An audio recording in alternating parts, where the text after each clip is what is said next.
Hello, everyone, and welcome back to another episode of my Sims 4 Covenant Legacy Challenge. My name is Ronald the Simmer, and this, guys, is episode 8, season 2.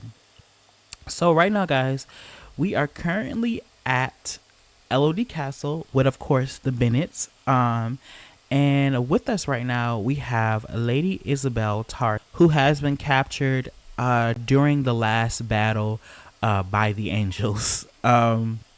So something that I decided to do like off camera, um, since I felt like there should have been some type of repercussion from the last battle that Queen Elodie and Queen Moira went through. Like I said, Queen Elodie, Queen Moira, and Queen Arwen.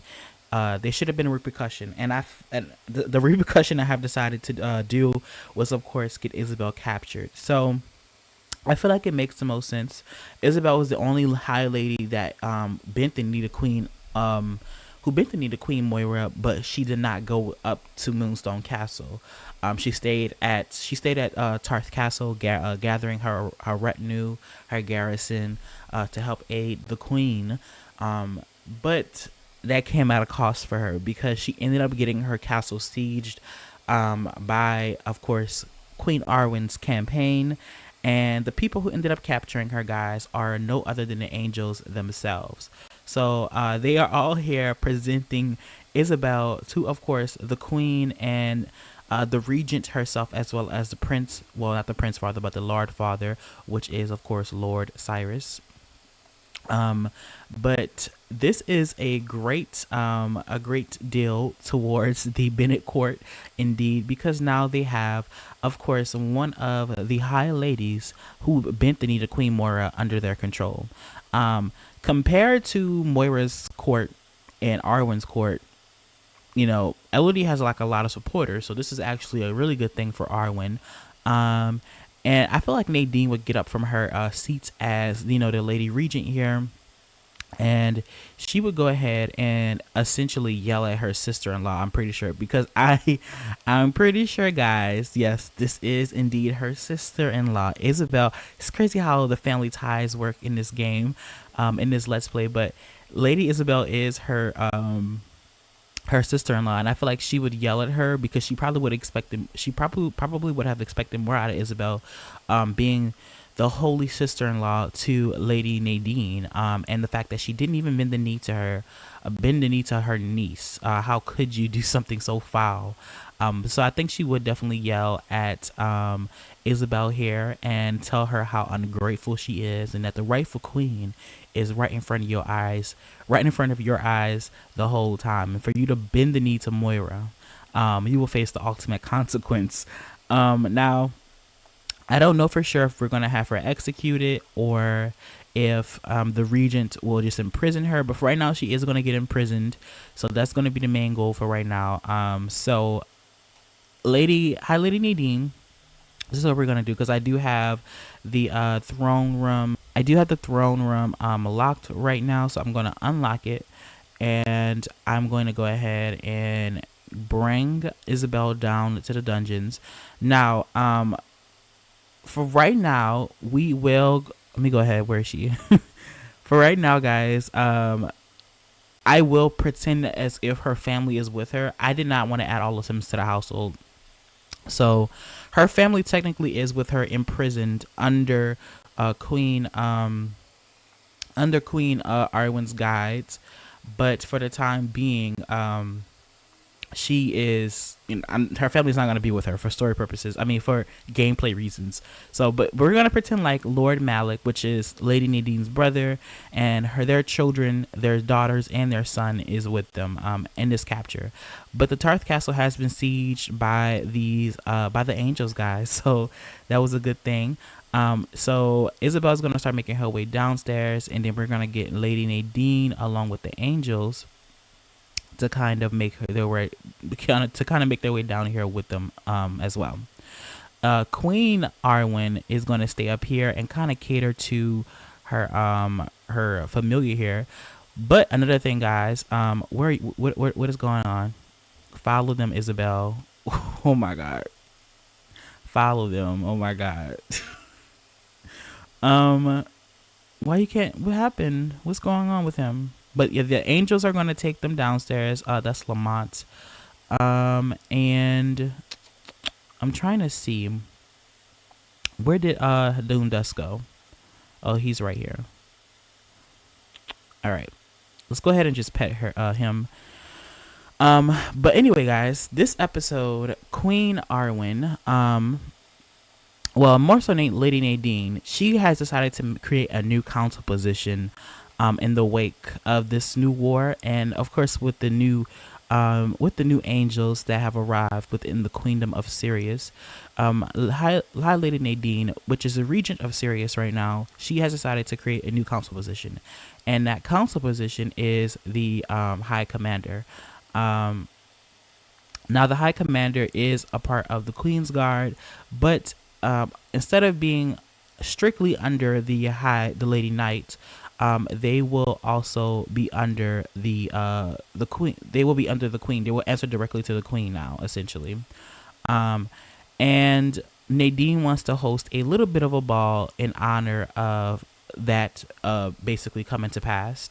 Where is where is he going? Capheus. Let's get them to all come back in here. But yes, she's gonna host a bit of a ball here. And in that breath, she is going to go ahead and try to see who's going to be the next High Commander, essentially. So right now we just have like a bunch of, fairy guards just walking about of the castle, but they don't actually have an official head like a High Commander. So today we're going to go ahead and host a bit of a ball, and we're going to decide whether or not who is going to be a part of that. That who's going to be the head of the commanders, and then they will get their own council position, and they will sit at the councils. So whichever one of these ladies, or it could be a male. I might not make it a male, but most likely it's going to be a woman. She's going to sit at that council position, and yeah, she's not going to answer directly to the queen, to the Lady Knight. She's going to answer directly to the Queen and the Lady Regent now. So yeah, guys, High Lady Isabel has indeed been captured. She is no longer. She's her support is still with Moira, of course, but she can't give her support to Moira anymore because her lands have been captured. She has basically been fallen to the Bennets, and so I think for future references, guys, going forward, we will indeed go like for like each castle I'm gonna basically use as a landmass. And for right now, the first landmass that was captured was by, of course, the Bennets, and they have captured the Tarths. They have sieged down Tarth Castle, and in return they have captured High Lady Isabel. And so she's gonna be at this court for a while now, basically maybe until the war ends, or until Nadine decides what to do with her. I don't really know what Nadine wants to do with her. I don't know if she wants to execute her sister-in-law or what, but I don't know if she would execute her sister-in-law. Maybe she imprisoned Isabel in hopes that she would turn to her niece's side. We'll just have to see what happens with that. But guys, going forward, we are going to go ahead and host this ball, and so I guess I will see you all when I have it together. Okay, guys, so we're back, and we are definitely having the ball for our queen here, to determine whether or not who will be the first High Commander of the newly made Queen's Guard. So we have all of our angels in here, getting ready to celebrate basically this party. And basically what we're gonna do is, guys, we're gonna go by who basically High Lady Nadine likes the most. So as we all know, the High Lady here, the mother seer, is the one ruling in the name of our queen here. Cyrus, what are you doing behind this area? Let's get you back out here. Let's just get you to the chat out here together. But yeah, right now we're just gonna go ahead and see who our mother seer likes the most. Hopefully it is somebody that is willful and skilled enough to basically be ahead of the harem. Now, I guess in this time, guys, we can go ahead and just take a look at our angels here.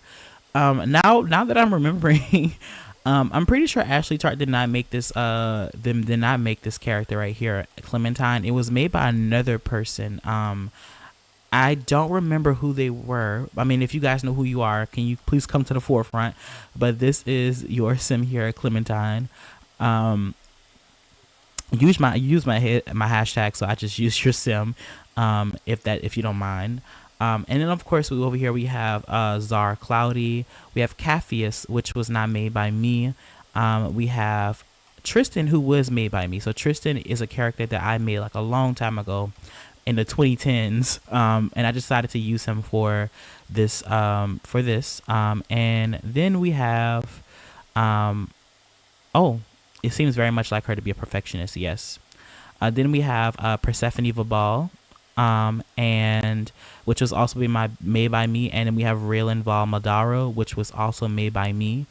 And who else was made by me? Oh, looks like Arwen probably needed a little time to herself, guys. She came over here to on the side to basically talk to her father. Maybe he was giving his daughter some encouraging words. She is kind of, I feel like right now, guys, Arwen is highly depressed. She kind of betrayed her sister in the most egregious way possible, and she didn't want this, and she's kind of being forced in this position. And she's queen now, but I feel like it's eating at her that she betrayed her sister. Like, she never wanted that to happen, and it did. And so she's not really ruling right now. So I guess she's just kind of off to the side, kind of talking to her dad, probably getting some reassurance from him. And he's probably telling her it's going to be all right. Let's actually get some of her wants done right now since he's here. Let's just go. Let's get to know our father, shall we? That's what you want to do. She want to become friends with Lady Clara, but Lady Clara's on the opposing side, sadly. But yeah, guys, this is very sad. Arwen is probably very, very, very upset. I don't know what to do. Like, honestly, guys, when I think about it, Arwen is, I feel like, probably around 15 or 16, maybe. Like, she's very young in my mind.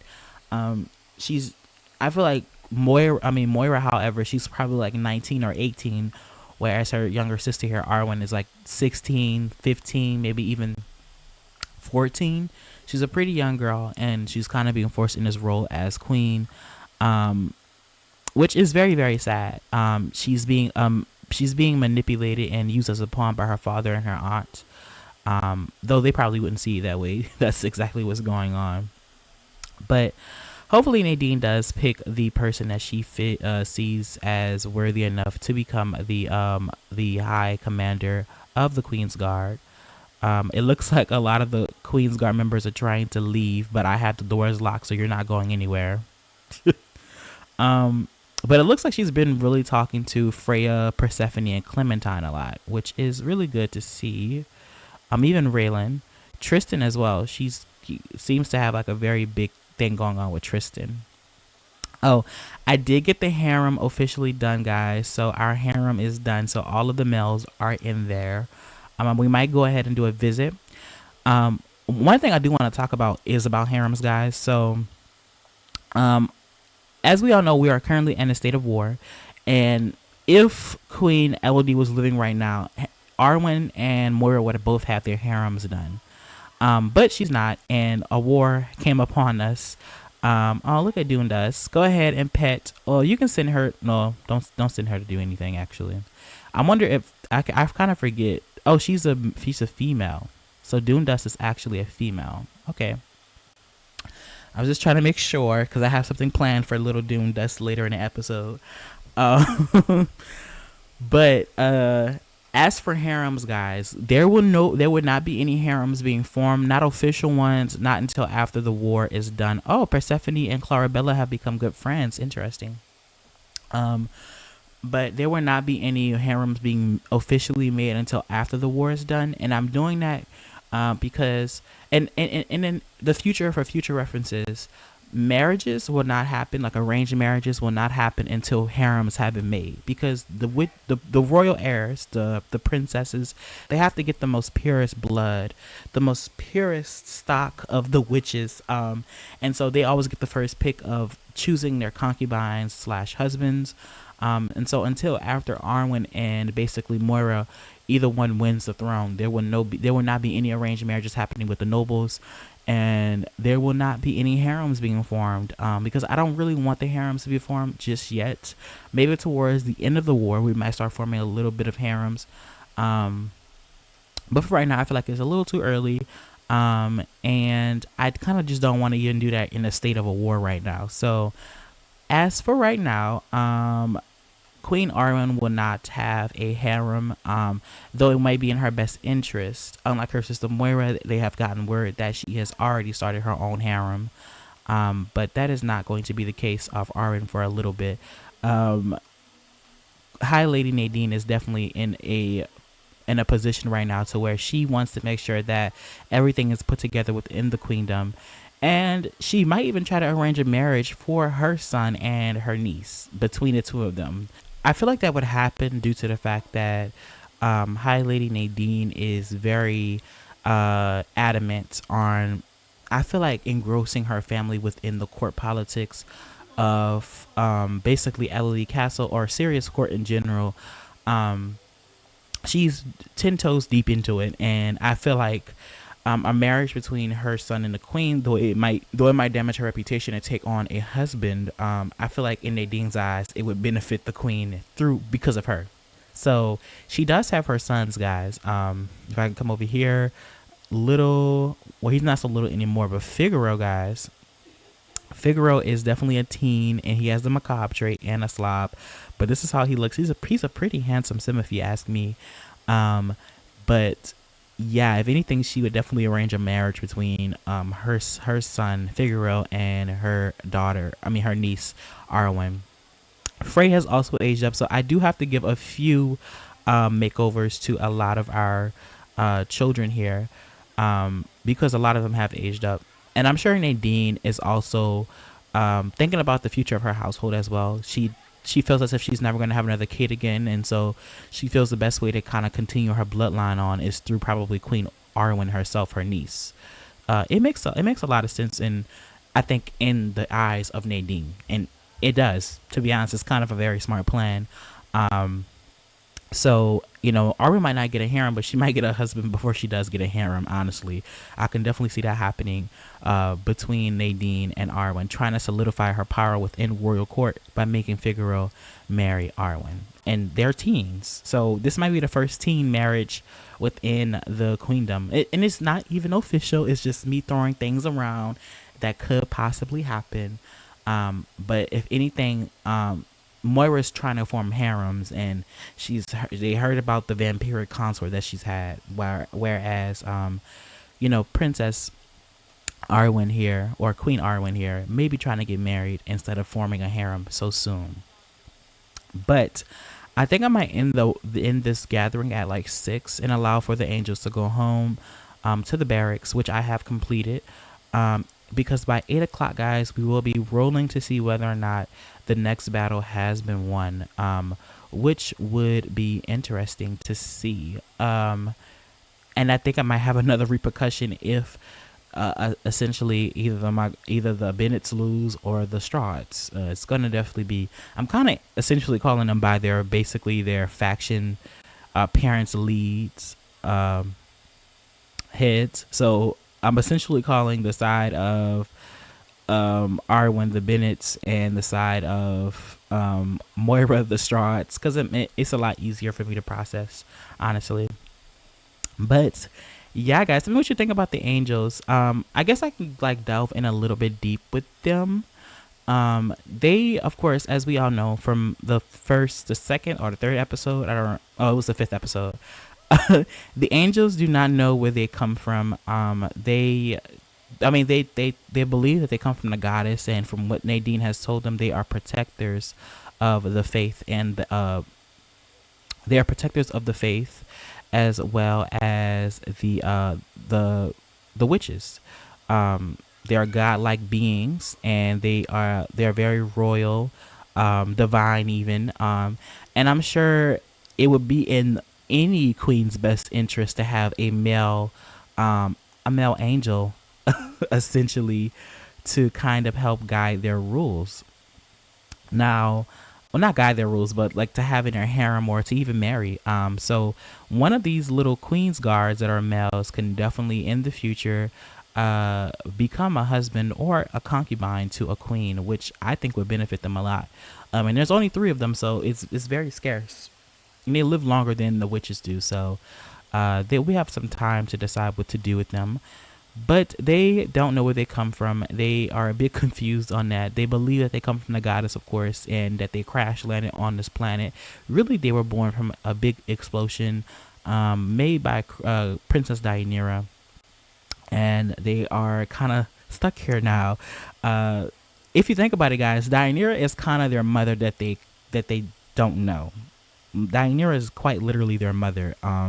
They were made from her blood, and their mother is gone. She's no longer here, and they know about Deianira, and they kind of feel this faint kinship to her, and very very big remorse for her death, but they don't know anything else about her. They just know that she basically they caused her death by basically crash landing onto the planet. Um, and so that's basically what's going on with the angels. They are kind of in this limbo in this new life. They kind of know already a lot, and they are kind of having to navigate this court life, this war now after just recently being born. But I think now that the festivities are done, we can just see whether or not who Nadine ends up picking to be a part of her high council here, to help guide her niece's rule. So I'm gonna go ahead and I'm gonna look through the relationships, and I'll be right back. So guys, after going through the relationships and essentially seeing who basically High Lady Nadine would pick to become the High Commander, it has come to her attention, well, not her attention, but she has decided to go ahead and pick Persephone Vabal to be her High Commander. This is the person she had the most relationship with in this ball, at the end of the ball. So I am going to decide to make Persephone Vabal her new High Commander. Now, one thing that is interesting, guys, is that the Bennets, they are kind of low on when it comes to females in terms of like their council positions. So when I do come over here, I am in my mind, guys. So let me actually get the council positions out the way so you guys can have an understanding of who's on the council and whose position. So as we all know, Cyrus is the Lord Father to the Queen, and of course he's now the new head of the harem.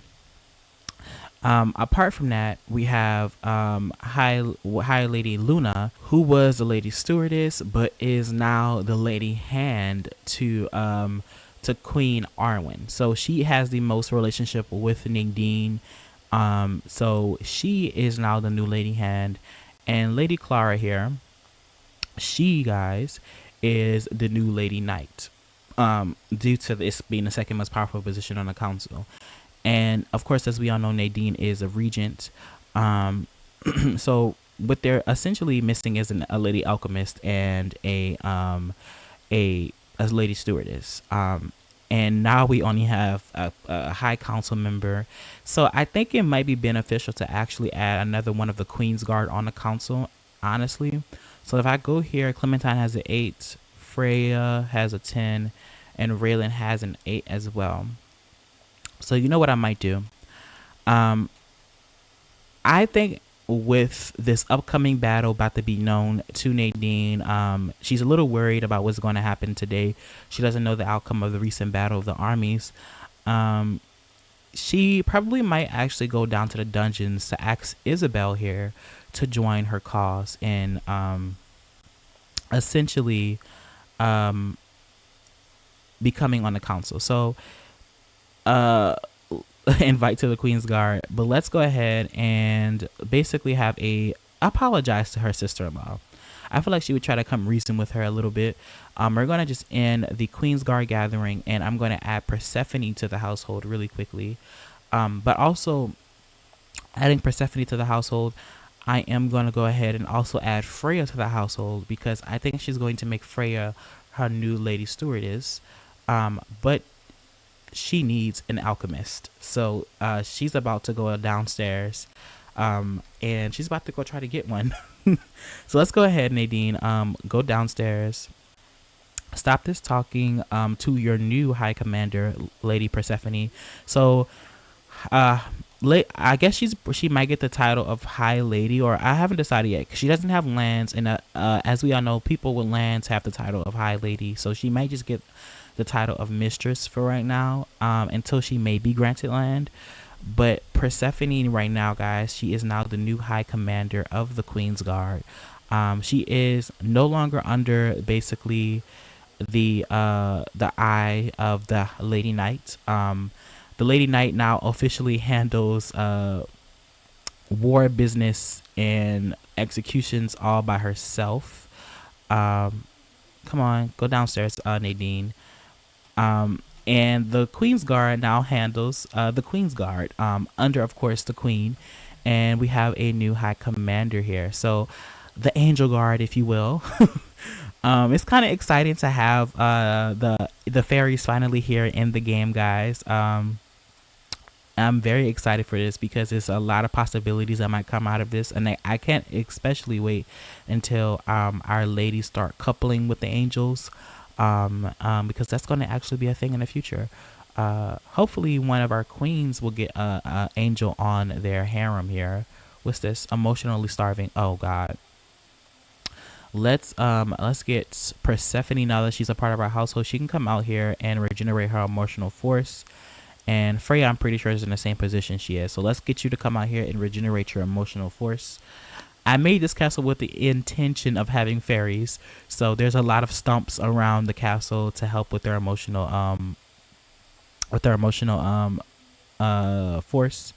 And we're gonna go ahead and come down here to Nadine, because Nadine, guys, Cyrus wants to chat with her. Let's just leave that alone for right now. But Nadine wants to go ahead and talk to Isabel here, guys. Come back in here. Let's cheat your bladder right quick. Come on. Where are you going? Where are you going? No, no, no, no, no. Leave her alone. Leave her alone, please. She has business to attend to as the regent. Thank you. It looks like right now Isabel is kind of crying, guys. Her life is going to ruin right now, considering what's going on. But Nadine is going to come over here and flatter her sister-in-law here, and I guess she can do a family kiss. And no, I apologize. And I feel like she would come down here and essentially ask Isabel here to join her cause, join her niece's cause, join Arwen's cause. It is what Elodie would have wanted. And I'm pretty sure Isabel is like looking at her sister-in-law crazily, like, what are you talking about? Elodie has always said that Moira would be her heir. And Nadine is trying to reason with Isabel, trying to get her to join her side, and say that essentially Elodie would have never wanted a half-breed on the throne.